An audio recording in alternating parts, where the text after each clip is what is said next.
नमस्ते। आप सभी कैसे हैं? आशा करता हूँ आप लोग बहुत अच्छे होंगे। तो माइक्रो इकोनॉमिक्स यानी व्यष्टि अर्थशास्त्र बीए, बीकॉम, एमए, एमकॉम और नेट इकोनॉमिक्स के लिए हम शुरू करते हैं नवा चैप्टर जिसको बोलते हैं उपभोग यानी कंजप्शन। तो उपभोग इस चैप्टर को हम कंप्लीट देखेंगे। 2 वीडियोज़ में खत्म हो जाएगा। ये पहली वीडियो है। तो चलिए इस वीडियो को शुरू करते हैं और इसमें सबसे पहले हम देखेंगे अर्थ, परिभाषा क्या है, उसके बाद इसकी कुछ विशेषताएं या तत्व होते हैं उपभोग के, और अंत में देखेंगे क्या उपभोग उपयोगिता का विनाश है। सबसे पहले हम अर्थ समझते हैं, आखिर मीनिंग क्या होता है, मीनिंग ऑफ कंजम्पशन। तो आप जानते हैं हम कोई भी चीज़ खाते हैं, जैसे कि रोटी खाते हैं, संतरा खाते हैं या केले खाते हैं, तो उनसे हमें कुछ उपयोगिता मिलती है जिससे हम सेटिस्फाई हो जाते हैं। कुछ हमें न्यूट्रिएंट्स मिलते हैं जिससे हमारा शरीर क्या होता है, तंदुरुस्त होता है। अब हम इकोनॉमिक्स के पॉइंट ऑफ व्यू से समझते हैं कि उपभोग है क्या। देखिए, साधारण बोलचाल की भाषा में उपभोग का अर्थ वस्तुओं की सेवन से लिया जाता है।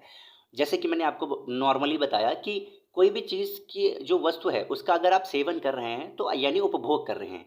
लेकिन अर्थशास्त्र में उपभोग शब्द का प्रयोग व्यापक रूप से किया जाता है। अर्थशास्त्र में इतना ही नहीं माना जाता, इससे बढ़कर माना जाता है उपभोग को। ठीक है, तो क्या माना जाता है आइए समझते हैं। देखिए, मानवीय आवश्यकताओं की प्रत्यक्ष संतुष्टि के लिए वस्तुओं के तुष्टिगुण का मतलब होता है यूटिलिटी। अब कई बार तुष्टिगुण का शब्द का यूज होगा तो वहां पर यूटिलिटी समझना, उपयोगिता उसमें होती है वो चीज। तुष्टिगुण का प्रयोग करना उपभोग कहलाता है।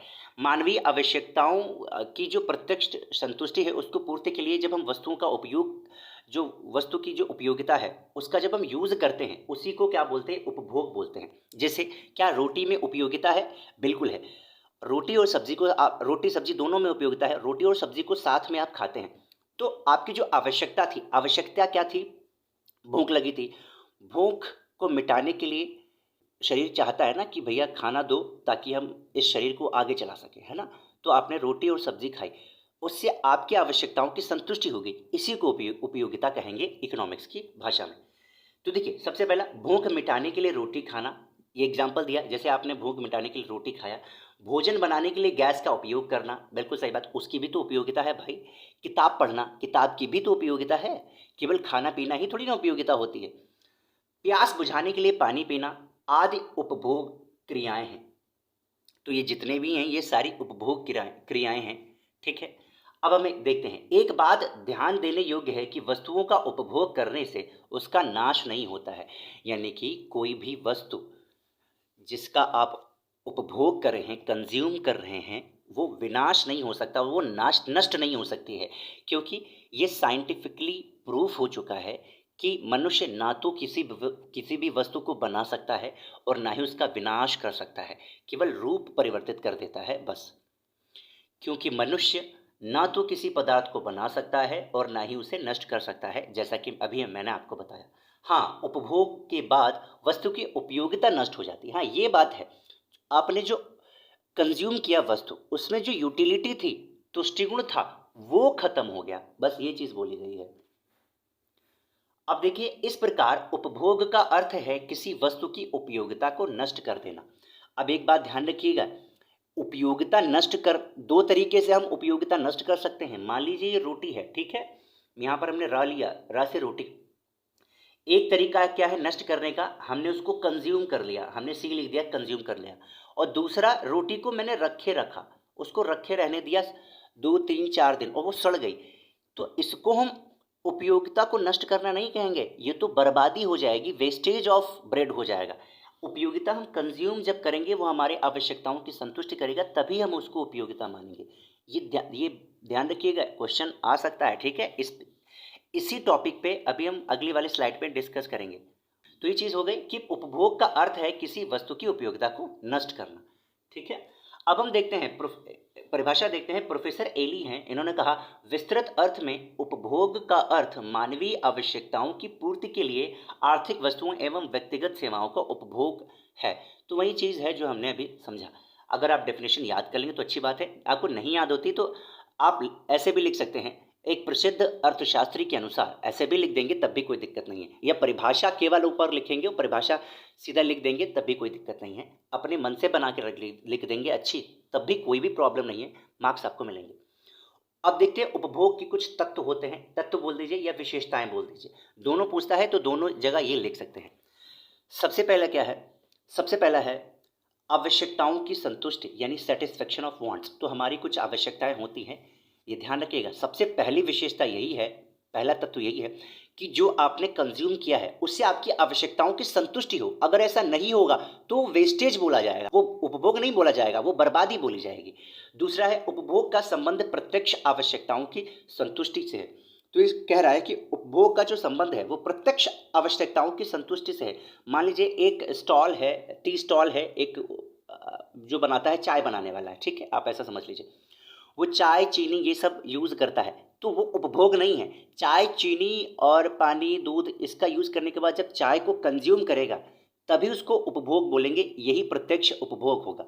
ठीक है, आगे देखते हैं। उपभोग द्वारा उपयोगिता तो नष्ट हो जाती है लेकिन जो वस्तु है वो हमेशा बना रहता है। जैसे कि आपने रोटी और सब्जी खाई, आपके पेट के अंदर गया, कुछ भाग आपके पेट ने यूज़ कर लिया, बाकी का बाहर निकाल दिया, तो देखा आपने उसका केवल फॉर्म चेंज हुआ है। क्योंकि एनर्जी, ताकत हमें एनर्जी दिखाई देती है नहीं, उसका फॉर्म चेंज हुआ और वो हम क्या करते हैं, बाहर निकाल देते हैं अपने बॉडी से और वो जाके मिट्टी में मिल जाता है, फिर वो रूप ले लेता है, मिट्टी बन जाता है, फिर उसके बाद नई क्रॉप्स उगती है, यानी कि फॉर्म चेंज होता जाता है। इसीलिए बोला गया है कि किसी भी वस्तु को ना तो हम बना सकते हैं और ना ही मिटा सकते हैं। ठीक है, नष्ट भी नहीं कर सकते हैं, डिस्ट्रॉय नहीं कर सकते हैं, केवल वो फॉर्म अपना चेंज कर लेता है या हम फॉर्म चेंज कर देते हैं। जैसे कि पेड़ से कागज़ हमने बना दिया तो फॉर्म चेंज हुआ, क्या एक्चुअली वो पेड़ ख़त्म हुआ? नहीं ख़त्म हुआ। ठीक है, कागज़ का हमने यूज़ कर लिया। और भी एग्जांपल ले सकते हैं, जैसे कि मैंने दीवार बना दी, तो दीवार में है तो अल्टीमेटली होता क्या है, ये जो डस्ट होते हैं, धूल के कण होते हैं, सीमेंट के कण होते हैं, ये भी कहीं ना कहीं से बने होंगे। क्या वो चीज़, मूल जो तत्व है वो खत्म हुआ? नहीं खत्म हुआ, केवल केवल उसका रूप चेंज हो गया बस। भाई इसी में तो उपयोगिता हो गई। हम उपयोगिता कैसे बना देते हैं, किसी भी वस्तु का हम रूप चेंज कर देते हैं, जो हमारे अकॉर्डिंग होता है हम उसी को उपयोगिता बोलते हैं। ठीक है, चौथा है उपभोक्ताओं का लक्ष्य आवश्यकताओं की संतुष्टि से होता है। तो consumer's object is to satisfy the wants. तो बिल्कुल सही बात है, जो उपभोक्ताओं का लक्ष्य होता है वो आवश्यकताओं की संतुष्टि से होता है। उपभोग का लक्ष्य केवल उपयोगिता को नष्ट करना ही नहीं बल्कि आवश्यकताओं की संतुष्टि करना है।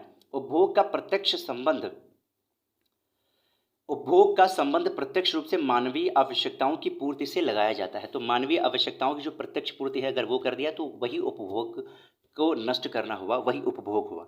ठीक है, अगर ऐसा नहीं होगा तो मैंने आपको बोला उसको बर्बादी कहा जाएगा, वेस्टेज कहा जाएगा। ठीक है, यूटिलिटी नहीं कहा जाएगा, उसको कंजम्पशन नहीं कहा जाएगा। ठीक है, अब हम देखते हैं कि क्या उपभोग उपयोगिता का विनाश है। कह रहा is a consumption destruction of utility. कई लोग कहते हैं कि उपभोग से आशय वस्तुओं तथा सेवाओं की उपयोगिता को नष्ट कर देने से है। यहाँ नष्ट करने से मतलब जानते हो क्या कह रहा है, कि आपकी रोटी है, रोटी पड़े पड़े सड़ जाए, इसका मतलब भी उपयोगिता है। लेकिन नहीं, ये उपयोगिता नहीं होती है। उसको हम खाएंगे, उससे हमें एनर्जी मिलेगी, कुछ न्यूट्रिशंस मिलेंगे, न्यूट्रिएंट्स मिलेंगे, वो उपयोगिता है, ये चीज़ कह रहा है। ठीक है, जैसे यदि हम रोटी खाते हैं या अनार खाते हैं या कपड़े पहनते हैं तो उसे नष्ट कर देते हैं, लेकिन यह बात सही नहीं है। ठीक है, यहाँ पर तो हमने यूज किया है, यहाँ तो कंजम्पशन हुआ है, थोड़ी नष्ट किया है। ठीक है, जैसे जब हम रोटी खाते हैं तो एक अर्थ में उपयोगिता नष्ट हो जाती है, लेकिन इससे हमें आवश्यकता की पूर्ति हुई है। ठीक है, तो हम इसे कंजम्पशन बोलेंगे। इसलिए यहाँ कहेंगे कि रोटी का उपभोग हुआ है, कंजम्पशन हुआ है। अगर रोटी को पड़े रहने देते और वह रखे रखे खराब हो जाती तो इसे हम रोटी का उपभोग यानी कंजम्पशन नहीं कहेंगे, अपितु रोटी की बर्बादी यानी वेस्टेज ऑफ ब्रेड कहेंगे, क्योंकि इससे किसी भी प्रकार की आवश्यकता की संतुष्टि या पूर्ति नहीं हुई है। ठीक है, और अंत में कहेंगे इस प्रकार मानवीय आवश्यकताओं की संतुष्टि के लिए वस्तुओं एवं सेवाओं के प्रत्यक्ष उपभोग को ही, उपयोग को ही उपभोग कहना अधिक उचित होगा। कहने का मतलब है रोटी में जो उपयोगिता है उसको मैंने खाया तो हमारी प्रत्यक्ष रूप से आवश्यकताओं की संतुष्टि कर रहा है, वही उपभोग होगा, कंजम्पशन होगा। ठीक है, तो आई होप आपको ये वीडियो पसंद आया होगा। अगली वीडियो में हम देखेंगे उपभोग के कुछ भेद होते हैं और इसका महत्व क्या है, उसके बाद ये चैप्टर खत्म हो जाएगा।